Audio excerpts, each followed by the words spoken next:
বুকের ভেতরকার যন্ত্রণায় বোবা ছটফট করলেও এ বাড়ির চার দেওয়ালের কেউই টের পায় না।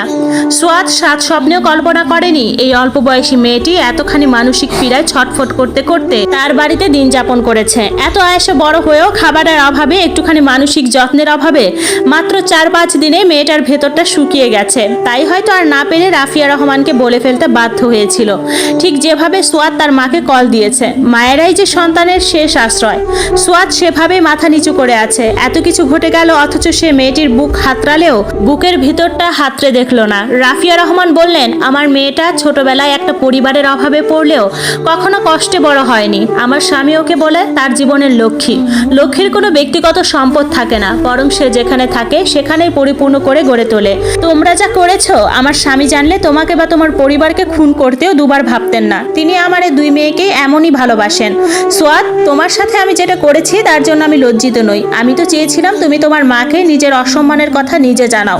এরপর সেই মানুষটির প্রতিক্রিয়া কি হতো সেটাই দেখার অপেক্ষায় ছিলাম। কিন্তু আফসোস, তা হলো না। আমার বলার মতো মুখ যে নেই তা অনুধাবন করতে পারছি। কতটা অপদার্থ, কতটা দায়িত্বজ্ঞানহীন স্বামী আমি। রাফিয়া রহমানের আচরণের সমুদয় সদুত্তর তিনি কড়ায় গন্ডায় আমাকে বুঝিয়ে দিয়েছেন। 2 হাত জোর করে তার কাছে ক্ষমা প্রার্থনা করা ছাড়া এ পাপের প্রায়শ্চিত্ত হবে না। মা, আমি জানি ক্ষমা চাওয়াটা এখন নিছকই প্রহসন করা হবে মাত্র, কিন্তু মেহুলের সাথে যা হয়েছে তা উচিত হয়নি। আমি একজন শিক্ষক, একজন জাতির কারিগর হয়েও একটা মেয়ের মন বোঝার চেষ্টাই করলাম না। আমাকে বিশ্বাস করুন, আমি আমার শ্বশুর বাবার সহায় সম্পত্তি পাবো নাকি পাবো না এই উত্তমাশা অন্তরীপ নিয়ে মেহুলকে বিয়ে করিনি। আপনি কি আমাকে আরেকবার সুযোগ দিবেন প্লিজ? আমার কথায় উনি ভরসা পেলেন কিনা জানি না, তবে মনের ভেতরকার শুদ্ধ অনুভূতি নিয়েই আমি তার কাছে আবেদন জানিয়েছি। আমার শাশুড়ি আমার কথার কোনো জবাব না দিয়ে ঘর থেকে বের হয়ে গেলেন। মিনিট খানিক পর ফিরে এলেন খাবারের ডালি নিয়ে। মুগ্ধ হয়ে আমি এই ভদ্রমহিলার কোমলতা আর রূঢ়তার পার্থক্য করে যাচ্ছি। সন্তানের জন্য বাবা মায়ের সহ্যের সীমা যখন অতিক্রম করে যায়, তখন তারা পৃথিবীর সবচেয়ে খারাপ রূপটা দেখাতেও দ্বিধাবোধ করে না।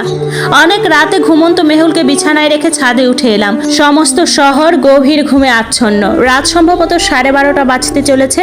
পকেট থেকে মোবাইল ফোনটা বের করে মাকে কল দিলাম। বেশ কিছুক্ষণ পর ওপাশ থেকে ঘুম জড়ানো কণ্ঠে মা বলে উঠলেন, সোয়াদ, তুই এত রাতে? সব ঠিক আছে তো? তোর শ্বশুর বাড়ির কেউ ঝামেলা করেনি তো? রাতে খেয়ে ঘুমিয়েছিস বাবা? আমাকে খুলে বল সোয়াদ। না মা, এখানে কিছুই হয়নি। সন্ধ্যায় কলেজ থেকে ফোন করেছিল, সকালের শিফট চালু করবে। এখন কলেজের পাশে ছোটখাটো বাসা ভাড়া করে থাকা ছাড়া উপায় নেই। মেহুলের জন্য সহজ হবে, আবার আমার জন্য। তুমি একটু আগামীকাল কেনাকাটা করে রেখো মা, আমি টাকা পাঠিয়ে দেব।